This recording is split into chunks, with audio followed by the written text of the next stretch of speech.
by looking at your face. Hi, good morning. What's your name, sir? Richard. Hi, Richard. We're going to talk today about current events. So, tell me what you think about when you think about current events. What comes to mind first? Probably the government. Right, for sure. Is there anything going on right now that's particularly troublesome to you? Just about everything. Yeah, me too. What do you think about, do you want to state your political affiliation or no? I'm a liberal. You're a liberal? Okay. Democrat. Okay. So are you frustrated with the shutdown?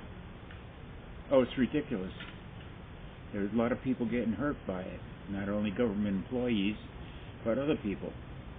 I mean, people on food stamps. Children have to eat. Are they getting their food stamps cut off? That's what it's coming down to. Now, have you heard that from like CNN, or where did you hear that? It's most of the broadcast media Yeah. is predicting a very bad doomsday if Trump doesn't change and get off this kick about this wall thing. Right. Now, I know that's what the mainstream media is certainly promoting. Do you ever wonder if the mainstream media is controlled by the government? No, not with some of the stuff I see being printed. You don't think they are, you mean? No. No. Do you think they're controlled by the Democratic Party or the Democrat Party? I've always thought they were very pro-Republican. I don't see but that. Now they're changing because they see the problems that are being caused by the Republican Party. Try to find a Republican that's not a thief. You know what? They're all accepting bribes. You know what I think about as far as Republican Democrat goes? I think establishment government is just pretty much shady all around, whether it's Democrat or Republican. And I actually like Donald Trump because he's not a politician and because he's being our president for free when he could just be golfing his days away. You know, he's like 72. I mean, why do you think he decided to become president? Because he wanted to make money. He's not making money, though. Oh, yes, he is. Oh, you mean off of his businesses, by the fame Yep. or whatever? Oh, well, geez, why would you want more than billions of dollars, though? I don't know. To me, money means nothing because all it can do is buy you frustration. Right. Well, And I'm not big on money either. I just need what I need, and that's about it. George Washington, when he was told he was going to be the first president, Yeah. and they explained, the government proceedings and everything, his comment was, what do we need a government for? I agree. Do you? Yeah. I mean, he said it. I agree. See, now that is actually a Republican point of view, though. Small government or, no government. But no, that's just it. They are all government. Right. They say small government, but they are all government. I agree with you there, Everything they do, they want to control everything everybody does. I agree with you there, too. I do. Did you know that Ivanka Trump works for free also? She's making money. Well, they're making money. I mean, they're making all kinds of money either way. I mean, they have been. And that's against Constitution. She lost her business. Did you know she lost her business? Like, basically due to the presidency, she had a clothing line and everybody started hating on her, so they kind of boycotted it, and I think it went away. She did was change her name. Oh, really? She changed her name on the business, that's all. What is it now? I have no idea. She's not going to publish that. I hope she did, actually, because I like her, too. But, I don't know. So, did you serve in the military at all? I enlisted with the Navy as a flyer. Yeah. So you served how many years?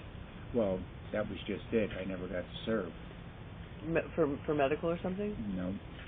Passed my flight exam with a 97. Oh, wow. Took my physical, passed that 100%. Mm-hmm.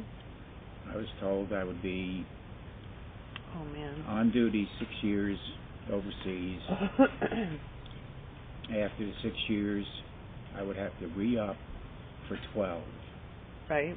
Because I was being sent to NASA as an astronaut trainee for the Navy. And oh man, that would have been cool. Yeah, would have been fantastic. I would have retired as a commander. Jeez. And my wife got involved. She kept calling and complaining to the Navy. And when I showed up to be sworn in, the lieutenant recruiter walks over to me, puts his hand on my shoulder. He says, "Can't take you." And I says, "What?"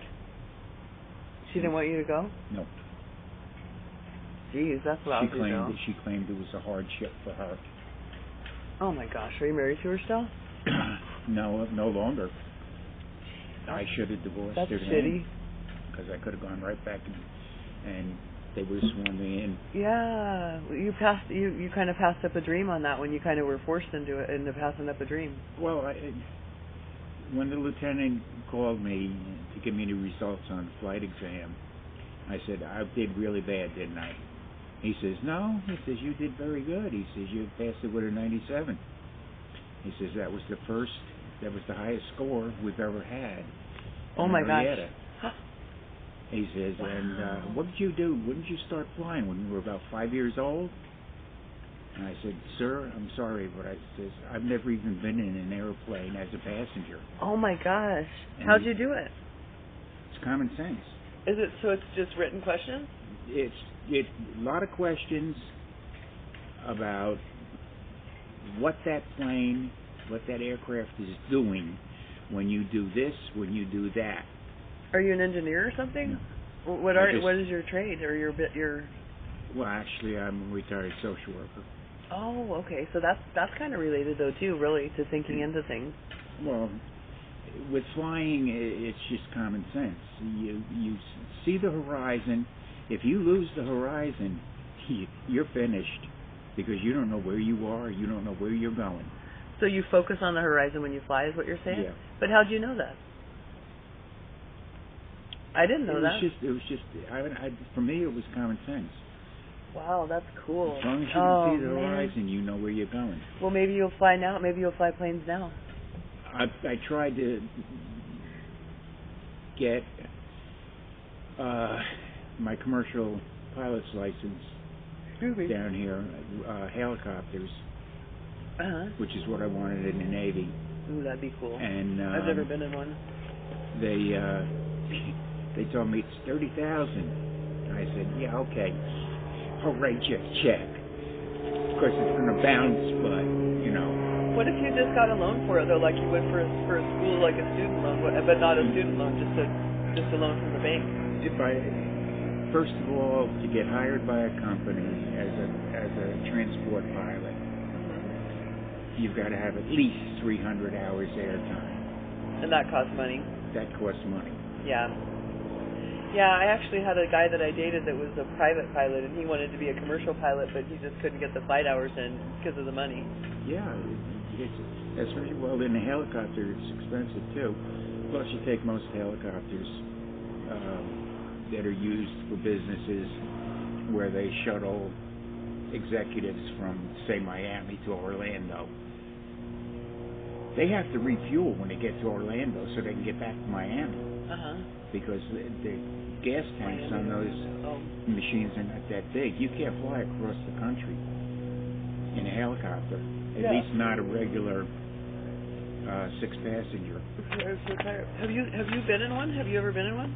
Oh yeah. Oh man, I would love to be in one. My dad went in a glass bottom one time. I took. I was working for a company up in upstate New York. It was a Swedish company, but very big and famous in the food processing business. And I was working as a troubleshooter, mechanic, and I had to do a job out at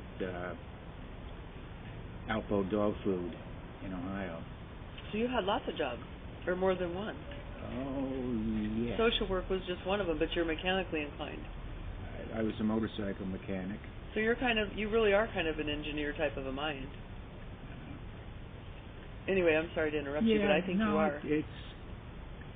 Some people have said that too before, and it's not. It's just. I think it's the way my father brought me up. cool. If I wanted something fixed, he wouldn't fix it. He said, Even- "You fix it." Oh. And I was That's kind of cool. I was putting transmissions in my own car when I was 16. Yeah. Rear ends in cars when I was 17, and I stayed up so late. I actually designed every car you see today. You've got the engine, you've got an air cleaner on top, and you've got a hose that runs from that air cleaner. Is the air cleaner where the air filter is, right? Same Right. thing? Right. Okay. Yeah, the hose that runs. And the hose runs out through the front of the car, Yeah. sucks in cold air Yeah. as you're driving. Okay, To that cool the wasn't engine? like that back in the 50s and 60s. Did you do it to cool the engine? No, it's better. You get better gas mileage for one thing because you get better ignition with the colder air, Oh. the cooler air. Once that air heats up, you get your gases swelling. They don't detonate properly. You get carbon and all that stuff. And I thought about this. The car just didn't seem to have enough. It was a 64. I bought a brand new 64 Falcon. And it just didn't seem to have the spunk I wanted. Mm-hmm. So I thought about it, and I figured, well, got to get some air into that fuel somehow. And how'd you know that? So you had to get some air into it. Again, for me, that was just common sense. That's so cool. That's crazy. What I did was I took a radiator hose, Yeah. stuck it in the air filter,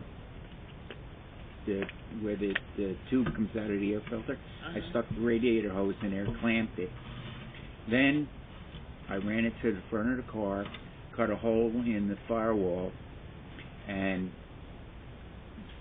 used a coffee can top. Cut a hole in that and screwed that to it. That held it in place in the front. Oh my God. And now I was getting cool air coming into that engine at all times, whether I was moving or sitting. Uh-huh. The gas was, detonating properly. It burns more effectively when it's cold? And efficiently too? Yep. It's like my motorcycle right now. I run alcohol. Alcohol? Like rubbing alcohol? Yeah. You're so smart. I use. How in the world did you think of that? That motorcycle has 16,000 miles on it, and it starts. All you have to do is tap the button, and it starts right up. You fill it with rubbing alcohol? No, I use 1 ounce of 80% alcohol for every gallon of gas I put in it, and it increases the octane by about 4 points. What's 4 points mean? It'd take it from a 87 to a 91. But I mean, what does that mean? I guess the whole thing, the octane thing. That's. Does it make it faster, or does it make it better gas mileage, or what does it do? We go back to detonation. You've got to have that power. A lot of 8-cylinder cars today can run on regular gas, which is, I believe, 83 octane. And they can run on it because they have methanol in them. I'm increasing the methanol by putting that alcohol in there. And it burns cleaner. I have not changed spark plugs in that thing. They're the original spark plugs. And how, 13,000 miles? 16,000.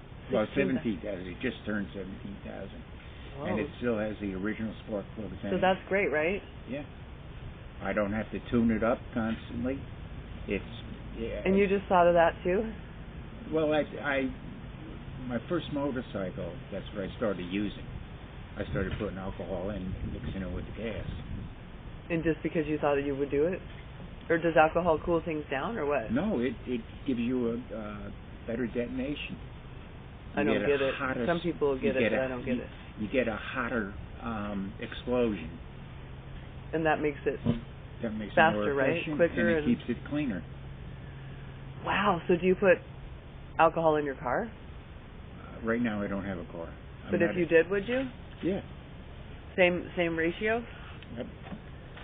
1 ounce to every gallon. And you think it would make the car run a lot cleaner and just... You keep your spark plugs perfectly clean. You won't have to pull them out and clean them. So why haven't you...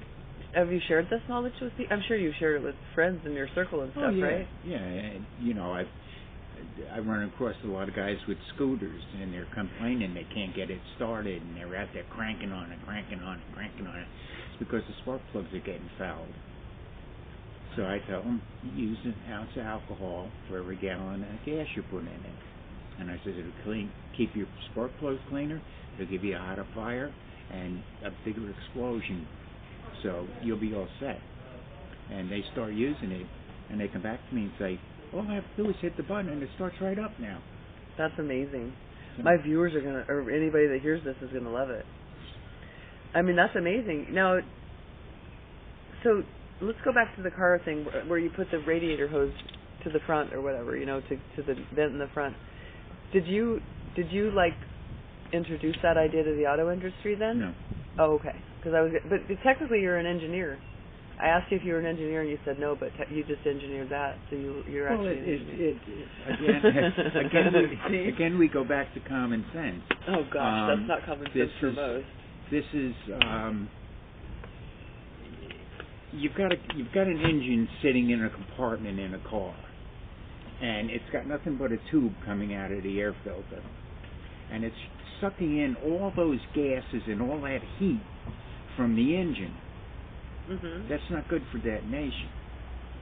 So what you do is you get cold air coming in there, clean, fresh, cold air. Mm-hmm. You get better detonation. I wonder if it has something to do with like condensation. I mean, not condensation, but like, you know how if you have my ex-husband does HVAC, or he used to do HVAC, and he said that if you freeze hot water, it freezes faster than cold water. So he would always fill the trays with hot water, and I just wondered if that's at all related. Do you know? That's not condensation. That takes me back to high school. I went to a Catholic high school. Ugh, I went to a Baptist one. And the brother that taught science, chemistry actually, said, never boil hot water. Always boil cold water because it boils faster. And I think that might have something to do with how the molecules react. If they're cold, I never knew that.